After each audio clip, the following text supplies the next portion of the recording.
základná umelecká škola, ľudová škola umenia, mestská hudobná škola a úplne na začiatku Prešovský hudobný spolok. To sú názvy tej istej inštitúcie, ktorá mala a stále má zásadný význam pre existenciu hudobného života v Prešove. Na jeseň v roku 1859 vznikli prvé dve oddelenia hudobnej školy – spev a hra na husliach. Až do začiatku 20. storočia sa hudobnému vzdelávaniu a ďalším hudobným aktivitám venovali dva hudobné spolky. Mikuláš Mojzes prišiel do Prešova v roku 1908 a aktívne sa zapojil do hudobného života mesta.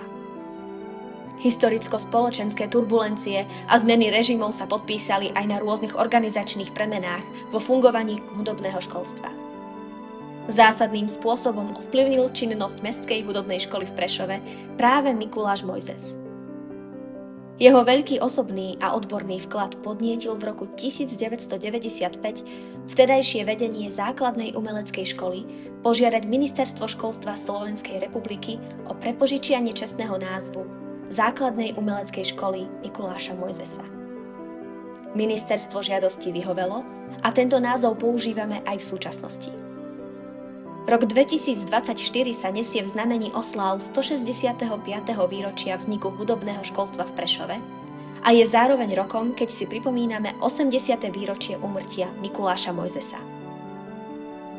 Od posledných osláv výročia školy veľmi rýchlo ubehlo 5 rokov. 5 rokov znamená veľký progres vo vývine dieťaťa, a teda aj v oblasti získavania hudobných zručností. Uprostred tohto obdobia sa však na 2 roky akoby zastavil čas. Ruch na chodbách škôl utíchol a ani u nás sa neozývali žiadne zvuky hudobných nástrojov či detských hlasov. Prišiel čas výziev pre všetkých a my sme hľadali spôsob, ako nestratiť kontakt so žiakmi. Našli sme ho a umožnili nám to nové technológie. Vďaka zanietenosti pedagógov, veľkej podpore a trpezlivosti zo strany rodičov sme toto covidové obdobie ustáli. Pedagógovia hľadali najoptimálnejšie spôsoby, ako vyučovať hudbu cez obrazovku. Vďaka novým školským notebookom sa to dalo zvládať ľahšie.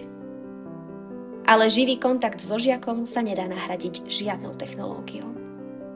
A umenie ho potrebuje o to viac. Po tomto náročnom období je za nami jeden plnohodnotný školský rok, ktorý sme si užili naživo. Postupne sme sa vracali do prezenčného vyučovania a výchovno-vzdelávacieho procesu, aký bol predtým. Chceli sme dobehnúť všetko, čo sme počas tých 2 rokov nestihli. Veríme, že sa nám to podarilo. V základnej umeleckej škole Mikuláša Mojzesa vychovávame našich žiakov k umeleckému cíteniu, k vnímaniu krásna, k trpezlivosti a precíznosti, k rozširovaniu poznatkov v oblasti kultúry a umenia. Vedieme ich ku kritickému mysleniu, k správnym hodnotám, k schopnosti vyjadriť svoj názor a stáť si za daním. V dnešnej dobe zameranej prevažne na efekt chceme vidieť výsledok hneď. Avšak výučba hudby, tanca, umeleckého slova, výtvarného umenia nás učí trpezlivo a pomalými krokmi dosahovať vytýčené ciele. Sme radi, že aj rodičia si uvedomujú tento dôležitý rozmer a vnímajú ho ako veľkú devízu do ďalšieho života svojich detí. Dnes tu stojíme plní odhodlania, túžby, víziev a chceme sa s vami podeliť o radosť z umenia. Prajeme vám príjemný umelecký zážitok. Vitajte.